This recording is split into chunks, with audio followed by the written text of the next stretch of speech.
Happy Wednesday, day 7 of 40. Today's passage is found in Matthew chapter 7, verses 15 through 23. It's an example of the teaching we find from Jesus. He was a teacher. He was a rabbi, a Jewish religious teacher. He was more than that, but he was never less than that. Some basically only want to track his teachings. They want Jesus to be very much a ethical teacher, and that's about all they think about. No, I want us to understand that a big part of what he teaches about is himself and the fact that he's God and that we need to receive him. So Jesus is more than just a teacher, but he's not less than that. We need to receive him. And then we also need to understand that he is a teacher and that we need to embrace what he is teaching. So there's a lot of different things that Jesus teaches. He is in the Sermon on the Mount teaching about his kingdom and about the human condition and about what we need to do. He's setting in front of us the model, which we will come to realize that we cannot follow. But in this particular part, he is talking about fruit, and this is a metaphor for the kinds of spiritual maturing we should see in our life as we follow Jesus as Savior and as our teacher.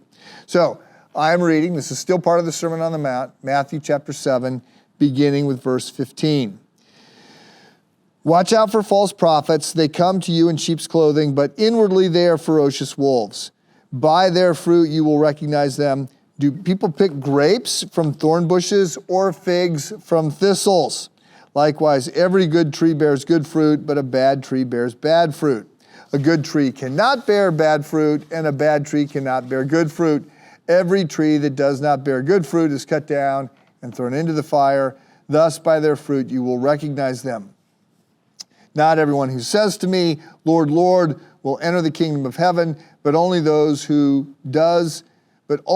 one who does the will of the Father who is in heaven. Many will say to me on that day, Lord, Lord, did we not prophesy in your name, and in your name drive out demons, and in your name perform many miracles?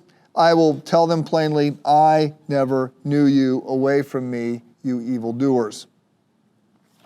So the artwork today is a photograph of Israel. It's not perfect. I would have loved to find a photograph of a tree in the middle of a desert next to a stream.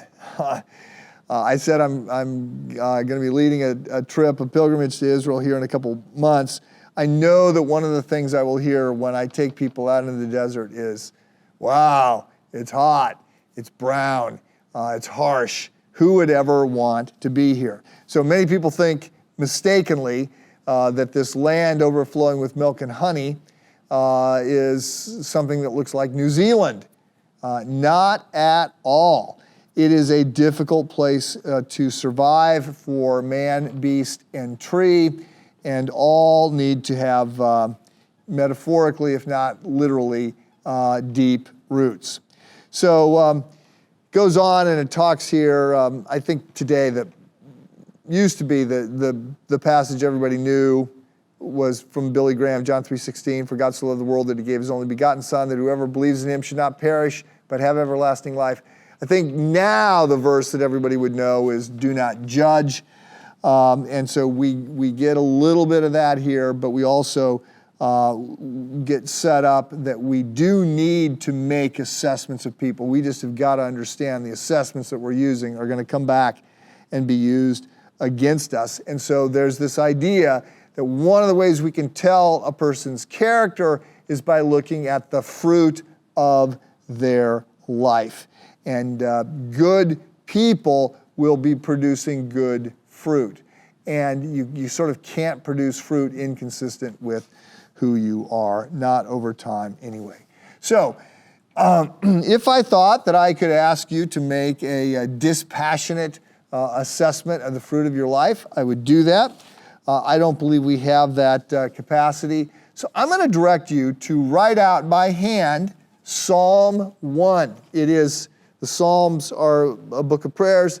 Psalm 1 is the introduction. It's not a prayer. It's sort of a meditation that sets up the prayers to follow. But it uses this tree analogy. It's very powerful, very rich.